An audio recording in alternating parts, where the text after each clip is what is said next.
Okay, so have you ever like been in love and it just totally backfires on you? Mm, Like it's like you're on this amazing high and then all of a sudden you just feel so terrible? yeah, What is up with that? right. Like love should be fun, but Yeah, it always seems to go so wrong. totally. Yeah. And that is exactly what we're diving into today. Yes. So we are looking at this book by Osho Mm-hmm. called Why Love Always Turns into Suffering. Catchy title, right? Right. And like Osho kind of has this reputation for like really pushing buttons. Oh, yeah. He definitely doesn't sugarcoat anything. No, no, he doesn't. But I think that's also why people find him so interesting. Yeah, exactly. Yeah, He makes you think. yeah. He challenges you. So we're going to do a deep dive into this book Yeah. and try to figure out what exactly he's saying about why love Hmm. seems to cause so much pain. Exactly. And more importantly, what can we actually do about it Yeah, if we buy into his perspective? yeah. So it's all about like practical takeaways, right? Okay, so one of the first things that jumps out when you start reading Osho is that he basically says what we call love isn't actually love at all. Yeah, he's not a fan of the word. Right, he thinks it's become so distorted that Yeah. it really means something totally different. Exactly. He says it's more about Yeah. all this like clinging and neediness and trying to control another person. Yeah, he even says that, quote, you don't love people, you possess them.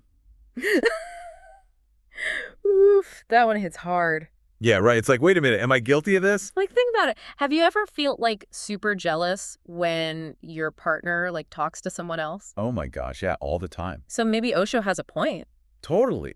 But the thing is, like, we're practically raised to believe Yeah. that this possessive kind of love is like the real deal. Oh, yeah, for sure. It's everywhere. Like those fairy tales we hear as kids, Yep. the happily ever after, or even just like all the songs on the radio about you belong to me Right, and you're my everything. and you complete me. Yeah, like all that stuff. And Osho says that all of that, Yeah. it basically sets us up to think that love is about like owning someone. Owning someone. Right. And that leads to all sorts of messed up dynamics. So it's like our whole understanding of love is kind of backwards. Exactly. And that's where the suffering comes in, because we're Yeah. expecting something that's just not realistic. Like a fairy tale. Right. It's like expecting a flower to stay in bloom forever. Yeah, or the sun to never set. Exactly. Everything changes. Yeah, so why do we think love should be the one thing that stays the same?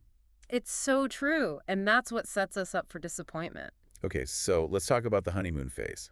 Oh, the honeymoon Yeah, phase. you know that period at the beginning of a relationship? Like when everything is amazing. Yeah, you're obsessed with each other, you can't stop thinking about them. Butterflies constantly. Yeah, but Osho says that this intense feeling, it's not going to last. Right. And we kind of know that deep down. Yeah, but we still freak out when it starts to fade. Totally. We think, Huh. oh no, the love is gone. Right, what's wrong with us? Or what's wrong with them? Yeah, and that's when the suffering starts. Yeah, because we've bought into this idea that love should always feel like that initial high. Right, like nonstop fireworks. Exactly. But it's just not sustainable. And honestly, it's kind of exhausting. It really is. You can't live on adrenaline forever.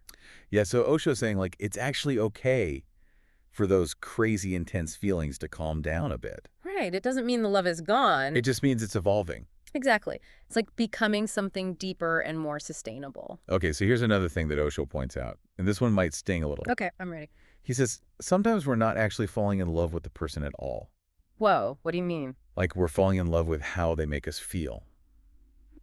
Interesting. So it's more about us than them. Okay, I'm starting to see where you're going with this. Like, we're projecting all these ideas and desires onto them. And filling in the blanks with what we want to see. Exactly. And then when they inevitably don't live up to that fantasy, Yeah. we feel disappointed. And that's suffering, right? Yeah, we feel like we've been tricked or like the love has died. But really, it was just our own projection that was off. And Osho even compares love to a drug in this sense. Oh, wow. Okay, that's a strong analogy. Yeah, he says at first it's this amazing high, but then you build up a tolerance. So you need more and more to get the same feeling. Exactly. And when you can't get that fix, Just crash. yeah, and that's when you experience all that pain and suffering.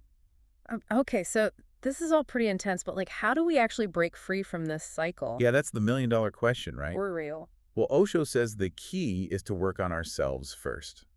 Okay, so not trying to change the other person. Nope, he says that's a recipe for disaster. Because we can't actually control anyone else. Right, we can only control ourselves. Okay, so how does the self-work tie into Love and relationships. So Osho's saying that a lot of us go into relationships feeling incomplete. Like we're missing something. Yeah, and we expect our partner to fill that void. Yeah. Oh, I see. Like they're supposed to make us whole. Exactly, and that's where that whole "you complete me" thing comes from. Right. But that's just setting ourselves up for disappointment. Totally, because no one else can make us whole. He has to do that for ourselves.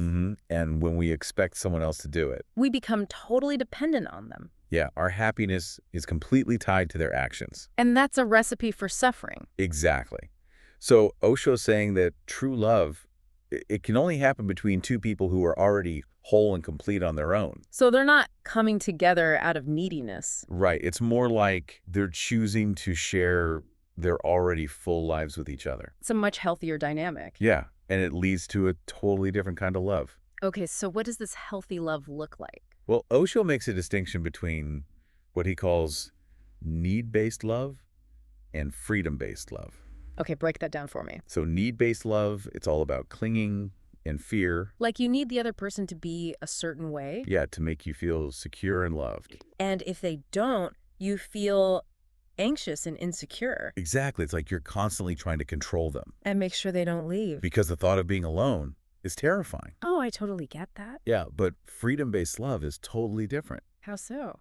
It's about letting go of that need to control. You trust the other person to be themselves. Yeah, even if that means they might do things you don't like, You're not responsible for their happiness. and they're not responsible for yours. So there's this sense of mutual respect and freedom. Exactly. And Osho says this is where that set them free concept comes in. Oh yeah, the idea of loving someone enough to let them go. Right. And I know that can sound scary. It definitely does. Like, what if they actually leave? Yeah, that's the big fear, right? But Osho says that if you truly love someone, Yeah. you wouldn't be so afraid of losing them. Because true love isn't about possession, It's about wanting what's best for the other person.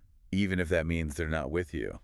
Okay, so that's a really different way of looking at things. Yeah, it definitely challenges the way we've been conditioned to think about love. So in Osho's view, what are the hallmarks of this true freedom-based love? He says it's light and playful. There's no heaviness or drama. Right, it's effortless. You don't have to constantly try so hard. Yeah, and there's no fear. You're not constantly worried about losing the other person. Because you know that even if they do leave, You'll be okay. you'll still be whole and complete. That's a really empowering way to think about it. Yeah, and it completely shifts the focus from trying to keep someone. To simply enjoying their presence while they're in your life. Exactly, it's about appreciating the journey. Not just obsessing over the destination. Okay, so let's imagine for a second that everyone lived by Osho's philosophy. Okay, I like where this is going. What would breakups look like? They probably wouldn't be so devastating. Right, they'd be more like understanding transitions. Like two people realizing that their paths are no longer aligned. Yeah, and parting ways with gratitude for the time they shared. Instead of all the bitterness and resentment. Yeah, it'd be a much more peaceful experience. That's an interesting thought experiment. It really is. So basically what Osho is saying is that if we want to experience love without all the suffering, Yeah. we have to let go of our need to cling and control, We have to embrace freedom. both for ourselves and for the people we love. And he even talks about this idea of becoming a love artist. Oh yeah, instead of a love warrior. Exactly. It's about approaching love with creativity and openness. And a willingness to let go of expectations. So for those of you listening, take a moment to reflect on your own experiences with love. Have you ever felt that fear of loss? That tightness in your chest when you think about someone leaving. What would it mean for you to live without fear? How would that change your relationships? It's definitely something to ponder. And that's our deep dive for today. We'll see you next time. Bye.